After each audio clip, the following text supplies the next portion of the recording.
ಎಲ್ಲರಿಗೂ ನಮಸ್ಕಾರ. ಕೃಷ್ಣ ಅವತಾರದ ಕಥೆಯನ್ನು ಮತ್ತೆ ಮುಂದುವರಿಸೋಣ. ಕೃಷ್ಣ ಸತ್ರಾಜಿತನ ಮನೆಗೆ ಬಂದಿರ್ತಾನೆ. ಏಕೆಂದರೆ ಯಾದವರು ಪಾಂಡವರಿಗೆ ಕೊಟ್ಟಂತಹ ಕಾಣಿಕೆಗಳಲ್ಲಿ ಅವನು ಯಾವುದನ್ನು ಕೊಟ್ಟಿರೋದಿಲ್ಲ ತನ್ನ ಭಾಗವಾಗಿ. ಅದನ್ನು ಹಿಂದಿರುಗಿಸು ನೀನು ಅಂತ ಹೇಳಿಬಿಟ್ಟು ಕೇಳಕ್ಕೆ ಬಂದಿರ್ತಾನೆ. ಆದರೆ ಸತ್ರಾಜಿತ ಅದನ್ನು ನಿರಾಕರಣೆ ಮಾಡ್ತಾನೆ. ನಾನು ಕೊಡೋದಿಲ್ಲ, ನನಗೆ ಸಂಪತ್ತಿರೋದು ನನ್ನ ಉಪಯೋಗಕ್ಕೆ, ನಾನು ಅದನ್ನು ಬೇರೆ ಯಾರಿಗೂ ಕೊಡಬೇಕಾಗಿಲ್ಲ ಅಂತ ಹೇಳ್ತಾನೆ. ಅಷ್ಟು ಹೇಳಿದ್ದಲ್ಲದೆ ಕೃಷ್ಣನ ಮೇಲೆ ಕೈ ಮಾಡ್ತಾನೆ. ಕೃಷ್ಣನೂ ಕೂಡ ಅವನ ಮೇಲೆ ಆಕ್ರಮಣ ಮಾಡೋದನ್ನು ತಡೆಯೋಕ್ಕೋಸ್ಕರ ತುಂಬ ಆತ್ಮನಿಗ್ರಹ ಮಾಡಿಕೊಳ್ತಾನೆ. ಇದನ್ನೆಲ್ಲವನ್ನು ಸತ್ಯಭಾಮೆ ನೋಡ್ತಾಳೆ. ಅವಳಿಗೆ ಕೃಷ್ಣನ ಮೇಲೆ ಇದ್ದಂತಹ ಅಭಿಮಾನ ಇನ್ನೂ ಹೆಚ್ಚಾಗ್ತಾ ಹೋಗುತ್ತೆ. ಆಮೇಲೆ ಕೃಷ್ಣ ಅಲ್ಲಿಂದ ಹೋಗ್ತಾನೆ. ಈ ಕಡೆ ಭಾಮೆ ಮತ್ತೆ ಹೋಗಿ ಮಲಗ್ತಾಳೆ. ಮಲಗಿದಾಗ ತನ್ನ ಬೆಕ್ಕಿನ ಕಿವಿನಲ್ಲಿ ನೀನು ಹೋಗಿದ್ದೆಲ್ಲ ಅವನನ್ನು ಕಳಿಸ್ಲಿಕ್ಕೆ, ನನ್ನನ್ನು ನೀನು ಕರೀಲಿಲ್ಲ ಅಂತೇಳಿ ಹೇಳ್ತಾಳೆ. ಹಾಗೆ ಸುಖ ಕನಸುಗಳನ್ನು ಕಂಡುಕೊಂಡು ನಿದ್ದೆ ಮಾಡ್ತಾಳೆ. ಮರುದಿನ ಆಗುತ್ತೆ, ಹಾಸಿಗೆಯಿಂದ ಎದ್ದೇಳ್ತಾಳೆ. ಪ್ರತಿದಿನವೂ ದೇವಸ್ಥಾನಕ್ಕೆ ಹೋಗೋ ಮುಂದೆ ತನ್ನ ಚಿಕ್ಕಮ್ಮ ಅಂದರೆ ಕೃತವರ್ಮನ ತಾಯಿ ಇರ್ತಾಳಲ್ಲ, ಅವಳ ಮನೆಗೆ ಹೋಗೋ ಹಾಗೇ ಒಳ್ಳೆ ಬಟ್ಟೆಗಳನ್ನು ಉಟ್ಕೊಂಡು ಅಲಂಕಾರ ಮಾಡಿಕೊಳ್ತಾಳೆ. ಸಿಂಗರಿಸ್ಕೊಳ್ತಾ ಇರಬೇಕಾದ್ರೆ ಅವಳಿಗೆ ಎಲ್ಲ ಮತ್ತೆ ಕಣ್ಣಿಗೆ ಕಟ್ಟಿ ಬರುತ್ತೆ. ಅಂದರೆ ಅವಳ ತಂದೆ ನಿನಗೆ ಸೂರ್ಯದೇವನ ಶಾಪ ಇರಲಿ ಅಂತ ಕೂಗಿದ್ದು, ಕೃಷ್ಣನನ್ನು ಮೆತ್ತಗೆ ಹಾಕಿ ಅದುಮುತ್ತಾ ಇದ್ದಿದ್ದು, ಕೃಷ್ಣ ತೋಳನ್ನು ಹಿಂದಕ್ಕೆ ಬಗ್ಗಿಸಿ ಅವನ ಮೇಲೆ ಹೊಡಿದೇ ಇರೋ ಹಾಗೆ ಮನಸ್ಸನ್ನು ನಿಗ್ರಹಿಸ್ಕೊಂಡಿದ್ದು, ಅದು ದೇವತೆಗಳಿಗೆ ಮಾತ್ರ ಮಾಡೋಕ್ಕೆ ಸಾಧ್ಯ ಅಂತ ತಾನು ಅಂದ್ಕೊಂಡಿದ್ದು, ಇವೆಲ್ಲವೂ ಅವಳ ಮನಸ್ಸಿನಲ್ಲಿ ಮತ್ತೊಮ್ಮೆ ಹಾದು ಹೋಗುತ್ತವೆ.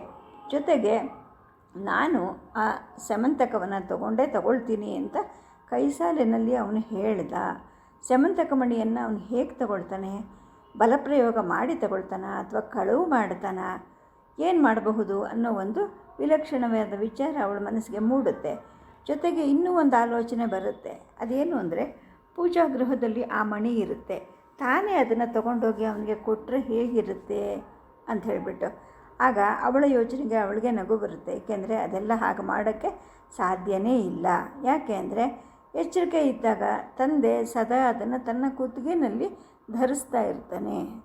ಇನ್ನು ರಾತ್ರಿ ಮಲಗೋ ಮುಂದೆ ಆ ಮಣಿಯನ್ನು ಪೂಜಾ ಗೃಹದಲ್ಲಿ ಇಟ್ಟು ಅದರ ಬಾಗಿಲು ಹಾಕಿ ಮೆಟ್ಲ ಮೇಲೇ ತಂದೆ ಮಲ್ಕೊಳ್ತಾ ಇರ್ತಾನೆ. ಅಂದರೆ ಅವನಿಗೆ ಗೊತ್ತಾಗದೆ ಆ ಮಣಿ ಎಲ್ಲೂ ಹೋಗೋಕ್ಕೆ ಸಾಧ್ಯನೇ ಇಲ್ಲ.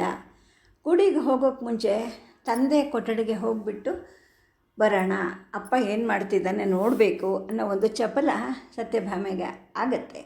ಅವಳು ತಂದೆಯನ್ನು ವಿಚಾರಿಸ್ಕೊಳ್ಳೋ ನೆಪದಿಂದ ಹೋಗ್ತಾಳೆ. ಅಲ್ಲಿ ಸ್ಯಮಂತಕ ಮಣಿಯನ್ನು ಒಂದು ಮಣೆ ಮೇಲೆ ಇಟ್ಬಿಟ್ಟು ತಂದೆ ಪೂಜೆ ಮಾಡ್ತಾ ಇರ್ತಾನೆ.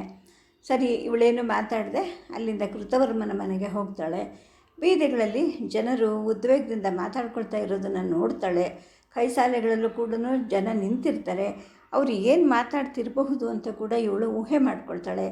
ಇವಳನ್ನು ನೋಡಿದ ತಕ್ಷಣ ಎಲ್ಲರೂ ಇದ್ದಕ್ಕಿದ್ದಂಗೆ ಮಾತನ್ನು ನಿಲ್ಲಿಸ್ತಿರ್ತಾರೆ. ಇವಳ ಕಡೆ ಎಲ್ಲರೂ ದುರ್ಗುಟ್ಕೊಂಡು ನೋಡ್ತಾ ಇರ್ತಾರೆ. ಕೃತವರ್ಮನ ಮನೆಗೆ ಸತ್ಯಭಾಮೆ ಹೋಗೋಷ್ಟೊತ್ತಿಗೆ ಅವನ ಮನೆ ಜನರೆಲ್ಲರೂ ಅವಳನ್ನೇ ಕಾಯ್ತಾ ಇದ್ದಾರೇನೋ ಅನ್ನೋ ಹಾಗೆ ಬಂದು ಅವಳನ್ನ ಸುತ್ತು ಕಟ್ತಾರೆ.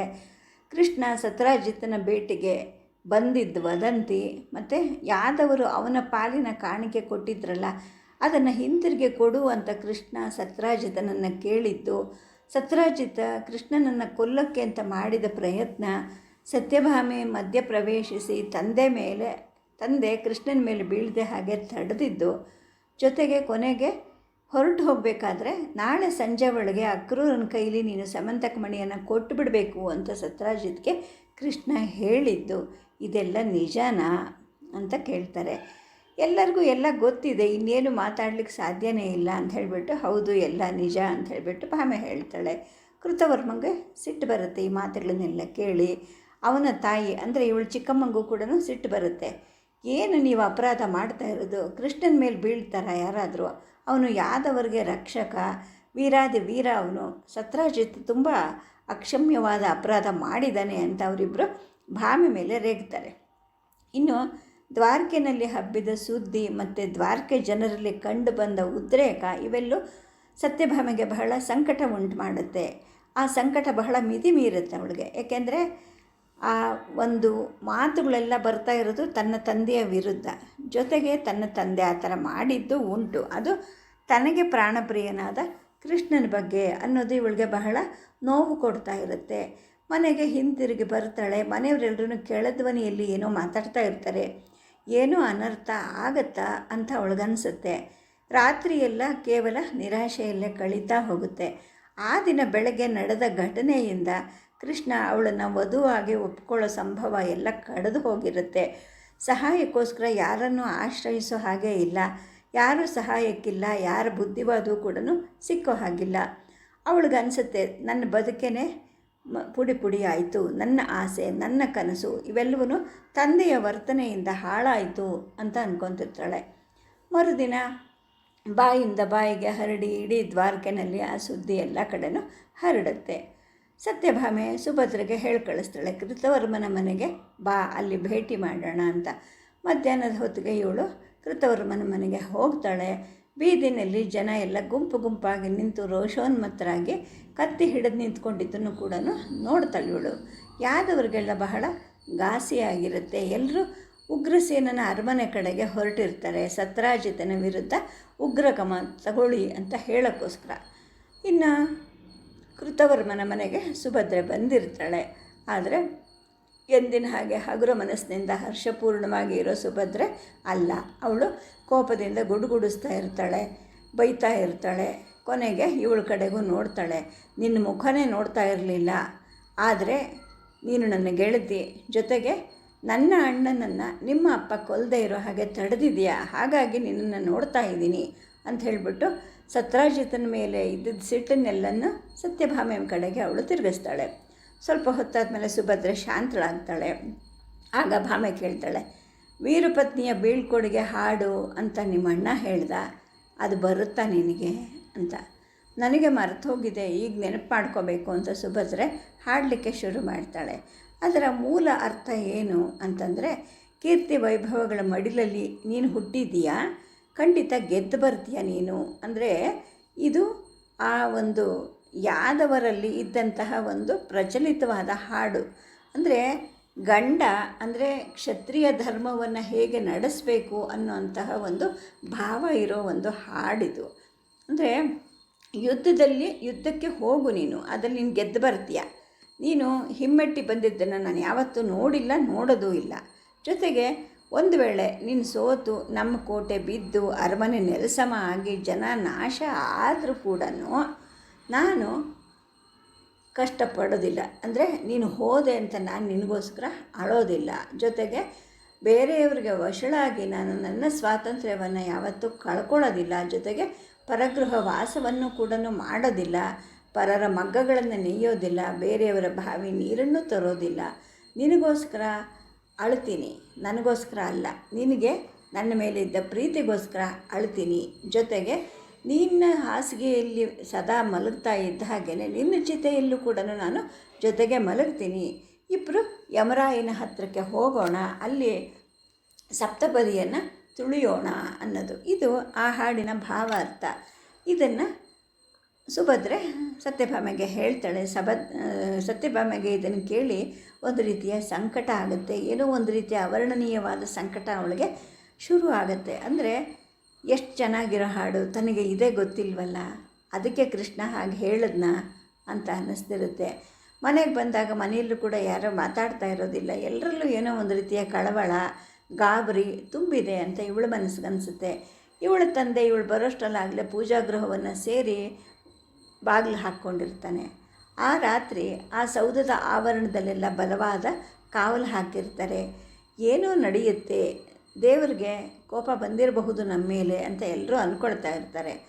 ಇನ್ನು ಬೆಳಕು ಹರಿಯೋಕ್ಕೆ ಸ್ವಲ್ಪ ಹೊತ್ತಿನ ಮುಂಚೆ ಇವಳು ಬೆಕ್ಕು ಊರಿ ಹಾಸಿಗೆಯಿಂದ ದಿಗ್ಗಂತ ಹೇಳುತ್ತೆ. ಸತ್ಯಭಾಮೆಗೆ ಆ ಸದ್ದು ಕೇಳುತ್ತೆ. ಬಹುಶಃ ಎಲ್ಲೋ ಇಲಿ ಇದೆ ಅನಿಸುತ್ತೆ, ಅದಕ್ಕೆ ಹಾಗೆ ಮಾಡ್ತಾ ಇದೆ ಅಂತ ಅಂದ್ಕೊಂಡು ಮತ್ತೆ ಹಾಗೆ ಕಣ್ಣು ಮುಚ್ಕೊಳ್ತಾಳೆ.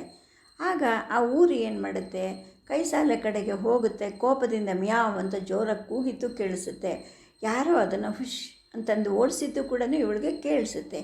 ಏನೋ ನಡೀತಾ ಇದೆಯಾ ಅಂತ ಅನಿಸಿ ಆ ನಸುಗತ್ತಲಲ್ಲೇ ಸತ್ಯ ಹಾಸಿಗೆಯಿಂದ ಎದ್ದೇಳ್ತಾಳೆ. ಕಳ್ಳ ಹೆಜ್ಜೆ ಇಟ್ಕೊಂಡು ಕೈಸಾಲೆ ಹತ್ತಿರಕ್ಕೆ ಹೋಗಿ ಒಂದು ಕಂಬದ ಹಿಂದೆ ಔತ್ಕೊತಾಳೆ. ಆಗ ಚಂದ್ರ ಮುಳುಗ್ತಾ ಇದ್ದ, ಮಸುಕು ಮಸುಕು ಬೆಳಕು ಮೂಡ್ತಾ ಇರುತ್ತೆ. ಆ ಮಸುಕು ಬೆಳಕಲ್ಲಿ ಅವಳು ಇಬ್ಬರು ವ್ಯಕ್ತಿಗಳನ್ನು ನೋಡ್ತಾರೆ. ಒಂದು ಇವಳ ತಂದೆ ಸತ್ರಾಜಿತ, ಇನ್ನೊಂದು ಇವಳ ಚಿಕ್ಕಪ್ಪ ಅಂದರೆ ಸತ್ರಾಜಿತನ ತಮ್ಮನಾದ ಪ್ರಸೇನ. ಅವರಿಬ್ಬರು ಏನೋ ಮಾತಾಡ್ತಾ ನಿಂತಿರ್ತಾರೆ. ಅವರ ಹತ್ತಿರದಲ್ಲಿ ತಡಿ ಹಾಕಿ ಸಿದ್ಧ ಮಾಡಿದ್ದ ಒಂದು ಕುದುರೆ ಇರುತ್ತೆ. ಒಬ್ಬ ಆಳು ಒಂದು ಲಗಾಮನ್ನು ಹಿಡ್ಕೊಂಡು ನಿಂತಿರ್ತಾನೆ. ಇಂತಹ ಅವೇಳಿಯಲ್ಲಿ ಅವ್ರು ಏನು ಮಾಡ್ತಾ ಇದ್ದಾರೆ ಅಂತ ಸತ್ಯಭಾಮೆಗೆ ಗೊತ್ತಾಗೋದಿಲ್ಲ. ಏನಾಗುತ್ತೋ ನೋಡೋಣ ಅಂತ ಹೇಳ್ಬಿಟ್ಟು ಅಲ್ಲಿ ಕಾದು ನಿಂತ್ಕೊತಾಳೆ. ಅವರಿಬ್ಬರು ಏನೋ ಪಿಸು ಪಿಸು ಮಾತಾಡ್ತಾರೆ. ಚಿಕ್ಕಪ್ಪ ಪ್ರಸೇನ ತಂದೆಯನ್ನು ಬೀಳ್ಕೊಂಡು ಕುದುರೆ ಮೇಲಕ್ಕೆ ನೆಗೆದು ಅದನ್ನು ಓಡಿಸ್ಕೊಂಡು ಹೊರಟೋಗ್ತಾನೆ. ಸಿದ್ಧ ಆಗಿ ನಿಂತಿದ್ದ ಇನ್ನೊಂದು ಕುದುರೆ ಕೂಡ ಅವನ ಹಿಂದೆ ಹೋಗುತ್ತೆ. ಆಮೇಲೆ ಅವಳ ತಂದೆ ಮಲ್ಗೋ ಮನೆಗೆ ಮತ್ತೆ ಹಿಂತಿರುಗ್ತಾನೆ. ಅಂದರೆ ಇವೊಂದು ಏನು ಅಭ್ಯಾಸ ಇರುತ್ತೆ ಅಂದರೆ ಪ್ರತಿ ಹುಣ್ಣಿಮೆಯಲ್ಲಿ ಸೂರ್ಯ ಪೂಜೆ ಮಾಡೋಕ್ಕೆ ಅಂದ್ಬಿಟ್ಟು ಇವನು ಅಂದರೆ ಸತ್ರಾಜಿತ ಉಜ್ಜಯಂತ ಪರ್ವತ ಅಂತಿರುತ್ತೆ, ಆ ತಪ್ಪಲಿನ ಕಾಡಿಗೆ ಹೋಗ್ತಾ ಇರ್ತಾನೆ. ಏಕೆಂದರೆ ಭಗವಾನ್ ಸೂರ್ಯದೇವ ಸಮಂತಕ ಮಣಿಯನ್ನು ಅಲ್ಲಿ ಇವನಿಗೆ ಕೊಟ್ಟಿರ್ತಾನೆ.